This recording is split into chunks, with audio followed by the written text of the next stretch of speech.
సారి జన్మిస్తే 2 సార్లు చావాలి. ఒకటి శరీర మరణము, రెండవది ఆత్మ మరణం. ఆయన లేఖనం అంటా ఉంది, మరణము తప్పించుట ప్రభు అయిన యేసు ప్రభుల వారి వశములో ఉందని లేఖనం సెలవిస్తూ ఉంది. కాబట్టి మరణం అంటే అందరికీ భయము, మరణం అంటే అందరికీ భయమే. చావంటే నాకు భయము లేదని చెప్పేటోడి భూమి మీద ఎవరు లేరు. ఆ మరణము తప్పించుటకి యేసుక్రీస్తు లోకానికి వచ్చి మనందరి నిమిత్తమే ప్రాణాన్ని పెట్టవలసి వచ్చింది. మన మరణము తప్పించుటకు ఆయన మరణించినాడు. మన రోగములను తీసివేయడానికి ఆయన శిలువలో మరణించినాడు. మనకు పరలోకం ఇవ్వడానికి కల్వరి శిలువలో యేసుక్రీస్తు రక్తాన్ని గార్చి ప్రాణత్యాగం చేసినాడు. ఇక్కడ అనేక డాక్టర్లు ఉంటారు, గుండె డాక్టర్, కిడ్నీ డాక్టర్, ఎముకల డాక్టర్.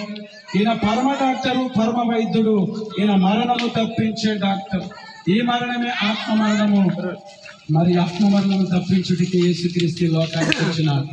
ఈ లోక మరణము, శరీర మరణం 1 నిమిషంలో మరణిస్తాము. అసలు ఇది మరణము, నొప్పి తెలియని మరణము. రెండవ మరణము అగ్నిలో కాలుతా ఉంటాము, కానీ అక్కడ చావు రాదు, బ్రతకము, తిరిగి పుట్టము. ఆ రెండో మరణము తప్పించుటికే ఈ లోకానికి వచ్చినాడు. ఆ రెండో మరణం ప్రతి జాతి వర్గాలందరికీ ఉన్నది. మాకు కూడా ఉన్నది, కానీ ప్రభుని నమ్ముకోవడం వల్ల ఆ రెండో మరణం మాకు తప్పించాడు. మీరు కూడా రెండో మరణము తప్పించుకోవాలంటే ప్రభుని నమ్ముకోండి. స్వస్థత ఉండాలంటే ప్రభుని నమ్ము, నెమ్మది కావాలంటే ప్రభుని నమ్ము, ఆరోగ్యం కావాలంటే ప్రభుని నమ్ము, మనశ్శాంతి లేకుంటుంటే ప్రభుని నమ్ము, రక్షణ పొందు. అందుకే ఆయన లేఖనం అంటుంది, నమ్మి బాప్తిసం పొందువాడు రక్షించబడును, నమ్మని వారికి శిక్ష విధించబడు.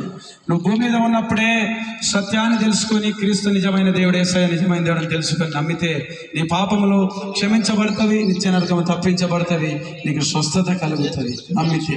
కాబట్టి సహోదరుడా, సహోదరి, నీ యొక్క జీవితాన్ని మార్చుకో, మారు మనసు పొంది రక్షణ పొందుమని ప్రభు పేరట ఈ మాటలు మీకు చెప్పి ముగిస్తున్నాం. ఆమేన్. ప్రేమగల తండ్రి.